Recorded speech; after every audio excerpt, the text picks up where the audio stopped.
बहुजन के विधाता, हम सबके मुक्तिदाता, वंचितों के मसीहा, उच्च कोटि के ज्ञाता, सिंबल ऑफ द नॉलेज, नारी उद्धारक, नारी शक्ति के पोषक, जातिता के बेरी, अर्थशास्त्र के जानकार और मनुस्मृति के विध्वंसक, महान शिल्पकार, वर्तमान और भविष्य के विधाता, वंचितों की ढाल, बुद्ध के उपासक, कानून के ज्ञाता, बौद्धिसत्व बाबा साहब डॉक्टर भीमराव अंबेडकर को कोटि कोटि नमन। सभी को नमो बुद्धाई। मित्रों, आज मैं अपने व्यक्तिगत जीवन के एक अनुभव को बारे में आपको बताना चाहता हूँ। मैं कुछ समय पहले एक सामाजिक कार्यक्रम में पहुंचा तो मेरी मुलाकात एक बहुत बड़े इंजीनियर साहब से होती है और वो इंजीनियर साहब मुझसे एक ही प्रश्न करते हैं कि आप हर तरक्की के अंदर बाबा साहब को क्यों शामिल करते हैं, या हमारे समाज की हर प्रतिभा की सफलता के अंदर बाबा साहब को ही श्रेय क्यों देते हैं। और वो कहते हैं कि मैंने इंजीनियरिंग सामान्य कोठे से की और मुझे नौकरी भी सामान्य कोठे में मिली और मेरे बेटे को भी सामान्य श्रेणी के अंदर ही राजकीय सेवा में जाने का अवसर मिला। तो फिर ये मैं कैसे मानूं कि हमारी तरक्की में भी बाबा साहब का ही योगदान है। इस प्रश्न को सामान्यतः वो लोग करते हैं जिन्होंने बाबा साहब को नहीं पढ़ा, उनके इतिहास को नहीं जाना और न ही वो अपने समाज के इतिहास को जानते हैं। कहानी बड़ी रोचक है, आप पूरा सुने तो आपको समझ में आएगा कि इस सवाल का जवाब मैंने किस प्रकार से दिया। मैंने उन्हें कहा कि मान्यवर, आप समाज के बहुत ही प्रतिभाशाली व्यक्ति हैं और बहुत बड़े समाज सेवक हैं, ये बात को मैं मानता हूँ और ये भी मानता हूँ कि आपका सामान्य कोठे में चयन हुआ, आप बहुत बुद्धिमान हैं।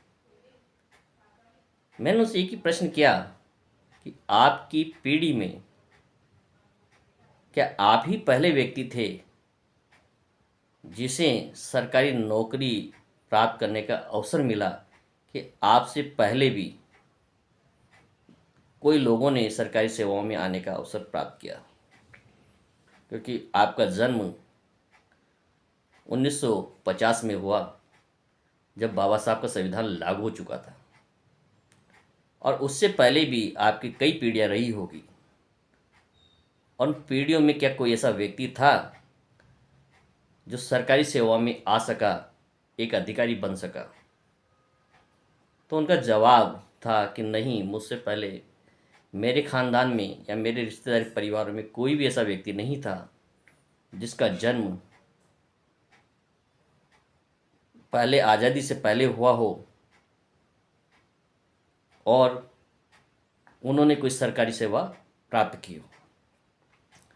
मैंने प्रत्युत्तर में तुरंत पूछा, तो क्या मान्यवर, आप पूरी खानदान के अंदर एक पहले बुद्धिमान व्यक्ति थे? आपसे पहले जो पीढ़ियों में लोग रहे उनमें कोई भी बुद्धिमान व्यक्ति नहीं था जो कि सरकारी सेवाओं में आ सके, क्योंकि सरकारी सेवाएं तो अंग्रेजों के ज़माने से ही चल रही थी। ऐसा नहीं है कि आज़ादी के बाद ही नौकरी आई। सरकारी सेवाएं कई सालों वर्षों पहले से चल रही थी। अंग्रेजों के आने से पहले भी लोग सरकारी सेवाओं में थे और कई सामान्य वर्ग के लोगों को देखेंगे तो उनकी 7-7 पीढ़ियों से लोग राजकीय सेवाओं में हैं। तो आपके पूरे खानदान में ऐसा कोई व्यक्ति पैदा नहीं हुआ आपसे पहले जो कि राजकीय सेवाओं में आ सके या बड़ा अधिकारी बन करके एक सत्ता में भागीदारी कर सके, सरकार में भागीदारी निभा सके। आप ही पहले एक एक बुद्धिमान व्यक्ति आपके 7 पीढ़ी के अंदर पैदा हुए। वो मेरे जवाब से बड़े आकर्षित हो गए और उन्होंने कई शब्द इस तरह के कहे जिन्हें यहाँ नहीं कहना चाहिए। तो मैंने फिर आग्रह किया, फिर बताइए क्या कारण है कि आप ही एकमात्र ऐसे व्यक्ति हैं जो कि आज़ादी के बाद पढ़े और पढ़ कर के राज्य की सेवा में आ पाए। माना कि आप अपनी योग्यता के आधार पर आए, तो क्या आपकी पीढ़ी में पहले कोई ऐसा व्यक्ति नहीं था जिनके पास कोई योग्यता रही हो? वो तो आपके बुजुर्ग थे, आपके सीनियर थे, आपके वंशज थे, तो वो तो निश्चित रूप से आपसे ज़्यादा बुद्धिमान रहे होंगे।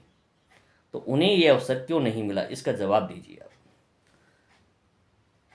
तो उन जनाब ने मुझे कहा कि उस ज़माने में हमारे लोगों को पढ़ने का अधिकार ही नहीं था। माना कि वो बुद्धिमान तो हमसे भी ज़्यादा रहे, क्योंकि उन्होंने अच्छे अच्छे काम किए और हमें यहाँ तक पहुँचाया।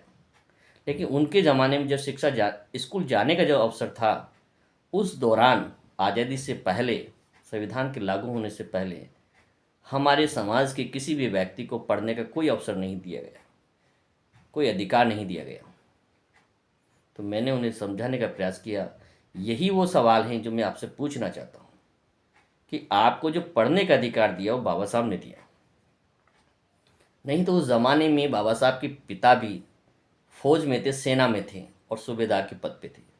लेकिन उनके एक सूबेदार के पुत्र को किसी विद्यालय में प्रवेश नहीं मिलता है।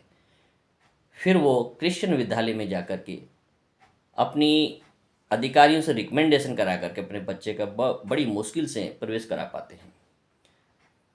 तो अब बताइए कितना आसान है आपको अपने बच्चों को इंग्लिश मीडियम में पढ़ा पाना, किसी भी अच्छे से विद्यालय में एडमिशन करा पाना, कितना आसान कर दिए हैं बाबा साहब ने।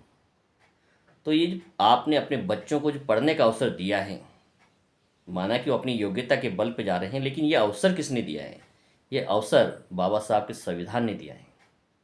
बाबा साहब के संघर्ष का परिणाम है ये, जो आज हमें और हमारे समाज और दबे कुचले समाज को बराबर पढ़ने का अधिकार मिला है। उसमें से माना कि 10% व्यक्ति एक योग्यता के बल पर भी पहुंचते हैं, लेकिन 90% व्यक्ति, 80% व्यक्ति को वो आरक्षण का जो व्यवस्था की है बाबा साहब ने, इक्वलिटी की, समाज में समरसता लाने की, बराबरी की, उसका परिणाम है। जो आज हम अच्छे अच्छे आवास में रहते हैं, गाड़ी का उपयोग करते हैं, अच्छी एजुकेशन अपने बच्चों को दिला पा रहे हैं, तो इन सब के पीछे जो मूल कारण हैं वो बाबा साहब हैं। इसीलिए मैं हर व्यक्ति की तरक्की के अंदर बाबा साहब के योगदान को याद करना कभी नहीं भूलता हूँ। यदि बाबा साहब ने ये शिक्षा का अधिकार हमें नहीं दिया होता, महिलाओं को नहीं दिया होता, तो आज जो परिदृश्य आप देख रहे हैं समानता का, वो सब शायद भविष्य में भी नहीं देख पाते। तो हे मान्यवर, आपको ये बात समझ में आ गई होगी और उन श्रीमान ने सहजतापूर्वक इस बात को स्वीकार किया कि हमारे और समाज की जो तरक्की की जो आधार हैं वो बाबा साहब हैं, और किसी भी तरक्की के अंदर बाबा साहब के महत्व को नहीं नकारा जा सकता है। जो आज हम शान और शौकत से जी रहे हैं, हमारे बच्चे अच्छे से अच्छे विद्यालय में पढ़ पा रहे हैं, तो इसके पीछे बाबा साहब को श्रेय देना हम कभी नहीं भूलते हैं। और हमें स्वयं भी पढ़ना चाहिए बाबा साहब के इतिहास को, और बच्चों को भी बताने का प्रयास करना चाहिए। सभी को नमो बुद्धाय, जय भीम।